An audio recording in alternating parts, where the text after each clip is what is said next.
உன்னை பார்த்து மாலை நீ வாங்கி போட்ட வேளை நான் ஒன்னும் சொல்ல தோணவில்லையே.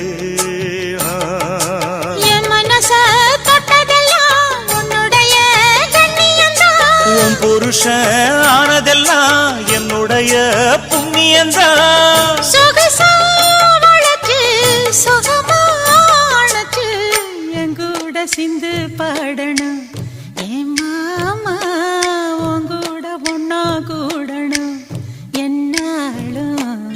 உருவசி மேனகையெல்லாம் உன் அழக பார்த்திடணும், கட்டழகி போட்டி வச்ச கண்டிப்பாக தொத்திடணும்.